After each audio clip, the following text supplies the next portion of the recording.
नमस्कार दोस्तों, आज इस वीडियो में हम पॉलीकैब इंडिया के बारे में बात करेंगे। आज मार्केट ओपन होते ही ये स्टॉक 10% के लोअर सर्किट में खुला। इसके कुछ ही देर बाद स्टॉक 15% नेगेटिव में ट्रेड करने लगा और फिर 10 बजे तक ये स्टॉक 22% से ज्यादा की गिरावट के साथ 3801 के लेवल पर ट्रेड कर रहा था। अभी जब हम ये वीडियो रिकॉर्ड कर रहे हैं तब ये स्टॉक 3928 के लेवल पर ट्रेड कर रहा है। अब पॉलीकैब इंडिया के शेयर होल्डर्स के मन में यही सवाल होगा कि आखिर इस स्टॉक में इतनी भारी गिरावट हो क्यों रही है, और अगर आपके पास भी पॉलीकैब इंडिया के शेयर्स हैं तो ये वीडियो आपको जरूर देखना चाहिए। तो दोस्तों, इस गिरावट के पीछे का कारण एक बड़ी खबर सामने आ रही है। एक लेटेस्ट आर्टिकल से हमें ये पता चलता है कि इनकम टैक्स डिपार्टमेंट को 1000 करोड़ के अनअकाउंटेड कैश सेल्स प्राप्त हुए हैं। ये अभी तक सोर्सेज की तरफ से ही मार्केट में न्यूज देखने को मिल रही है। मैनेजमेंट की तरफ से अभी तक कोई क्लैरिफिकेशन नहीं आया है, लेकिन जिस तरह से स्टॉक में इतनी बड़ी गिरावट हो रही है, हो सकता है कि मैनेजमेंट की तरफ से नोटिस जल्द ही एक्सचेंजेस की वेबसाइट पर अपलोड कर दिया जाए।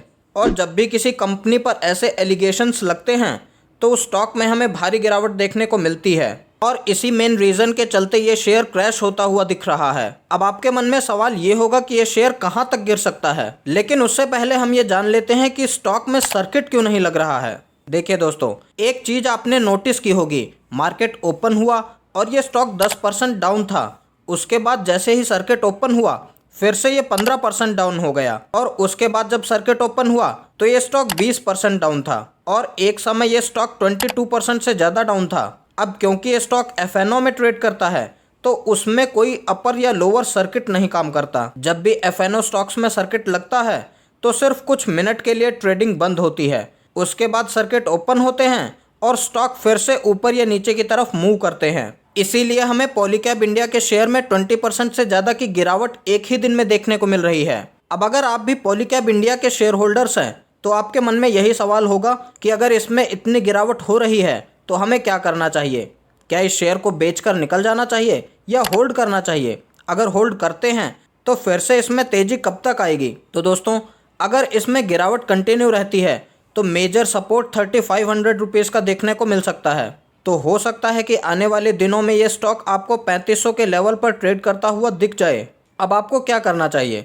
दोस्तों, आपको सबसे पहले मैनेजमेंट की कमेंट्री देखनी चाहिए कि मैनेजमेंट क्या कहता है। मैनेजमेंट की कमेंट्री के बाद ही ये डिसीजन लेना ठीक होगा कि इस स्टॉक को होल्ड करें या बेचकर निकल जाएं, क्योंकि कंपनी के फंडामेंटल्स काफ़ी स्ट्रॉन्ग हैं और ये कंपनी लगातार बहुत ही अच्छे क्वार्टरली रिजल्ट्स पेश करती आ रही है। लेकिन जिस तरह की न्यूज़ अभी आ रही है, अगर ये सच हो जाती है तो शॉर्ट टर्म के लिए तो ये स्टॉक नेगेटिव ट्रेंड को फॉलो करने वाला है और लंबे समय के लिए कंसोलिडेट कर सकता है, करेक्शन मोड में आ सकता है। अब ये सारी चीज़ें इसी बात पर डिपेंड करती हैं कि मैनेजमेंट की कमेंट्री क्या आती है। मैनेजमेंट इन एलिगेशंस को एक्सेप्ट करता है या डिनाई करता है, ये तो हमें आने वाले समय में ही पता चलेगा। बाकी क्या आप पॉलीकैब इंडिया के शेयर्स को होल्ड करते हैं? हमें कमेंट करके जरूर बताइए। हमने आपको इस गिरावट के पीछे की डिटेल जानकारी इस वीडियो के माध्यम से देने की कोशिश की। अगर आपको ये वीडियो इन्फॉर्मेटिव लगी हो या इससे आपको कोई हेल्प मिली हो तो इस वीडियो को लाइक एंड शेयर कर देना, जिससे ये वीडियो और लोगों तक पहुँच सके। और चैनल पर पहली बार विजिट किया है तो चैनल को सब्सक्राइब करके बेल आइकन को प्रेस कर दीजिए, ताकि ऐसे इन्फॉर्मेटिव वीडियोस का नोटिफिकेशन आपको टाइमली मिलता रहे। मिलते हैं एक और इन्फॉर्मेटिव वीडियो में, तब तक के लिए स्टे इन्वेस्टेड। और हाँ दोस्तों, अगर आपके पास अभी तक डीमैट अकाउंट नहीं है तो इंडिया के नंबर 1 ब्रोकर के साथ आप अपना डीमैट अकाउंट ओपन कर सकते हैं और उसका लिंक आपको नीचे डिस्क्रिप्शन बॉक्स में मिल जाएगा। तो आप अपना डीमैट अकाउंट नीचे दिए गए लिंक से ओपन करके अपनी इन्वेस्टमेंट की जर्नी को शुरू कर सकते हैं।